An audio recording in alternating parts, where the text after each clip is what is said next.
Hey, it's Dave Dolphin at practicalworshipblog.com, sharing ideas, tips, and practical advice for the everyday worship leader.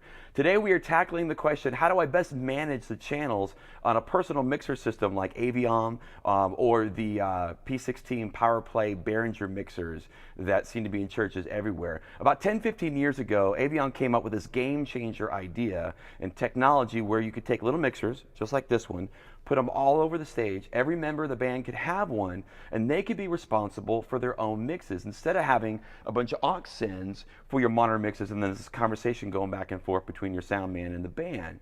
And fast forward several years, many other people jumped on this bandwagon, had the idea, including Behringer with little mixers, again, just like this one.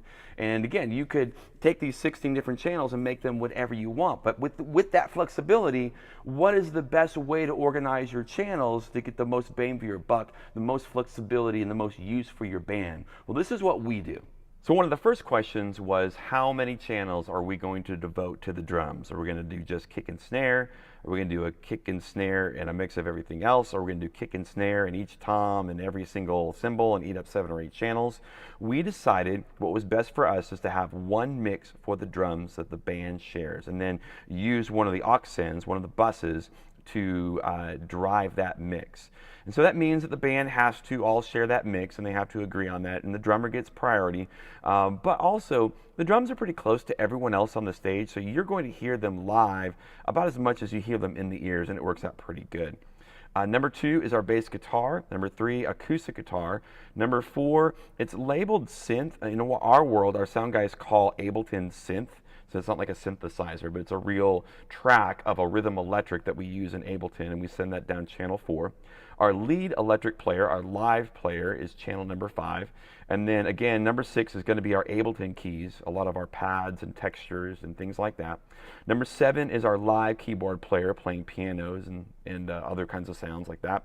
Number 8 is my channel. Number 9, 10, and 11 is going to be the 3 additional singers that are along the front part of the stage. And this is numbered left to right from the front of house perspective. So if you're standing here at the audio board and you look at the stage, left to right, you have them numbered 1, 2, and 3. Our keyboard player has a microphone that they can sing on, and that is our band vox. And then for flexibility, we have 2 dedicated aux sends, 2 buses that we use for just one-offs of, hey, we're having a violin player today, or we're using the live piano and we are miking it and it's going to come in on aux 1. So we just, we can easily route that particular channel to that bus, and then it comes up and we just tell the band, hey, piano's on 13 today. 14 is generally what we use, that second aux bus that we use there. Is for speakers, like the main pastor giving the message or the person doing announcements. A lot of speaking generally goes to that aux send. We use room mics, a pair of them, to kind of thicken up the web mix, our live stream, so that you get a little bit of the character of the room along with the board mix. And we make one of those room mics available on the mixers so that when you're wearing ears and you feel a little isolated maybe from the congregation, you can dial in a little bit of the room and feel like you're more a part of what's going on as you lead. And then finally, channel number 16 is going to be our click and our guides.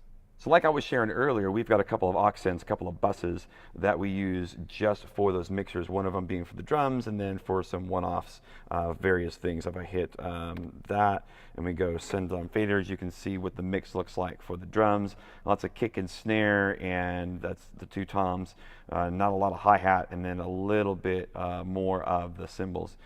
For the one-offs, I don't think there's anything on aux 1. Oh, yes there is, because we used the piano last weekend, so that's what that's about. And then number 2, those are the 2 main packs we use for the pastor and for our announcements. So that's how we're managing and organizing the channels on our Powerplay P16 personal mixers, just like this one from Behringer. You might have the Aviom system or any other brand, and these same principles are going to apply. Hey, here at Practical Worship, we love sharing ideas and tips and practical advice for the everyday worship leader just like you. If you have any questions about anything you've seen in this video, hit us up in the comments below and we'll have a discussion that way. Also, hit that like button if this was helpful. That tells YouTube that this is helpful and they should get it out in front of more and more people. And if you want to see more videos just like this one and know when they hit the subscribe button and consider sharing this on social media like Facebook or Twitter or places like that. If you know know someone that might benefit from this information. And for more great practical advice on this calling that you have as a worship leader, check out practicalworshipblog.com.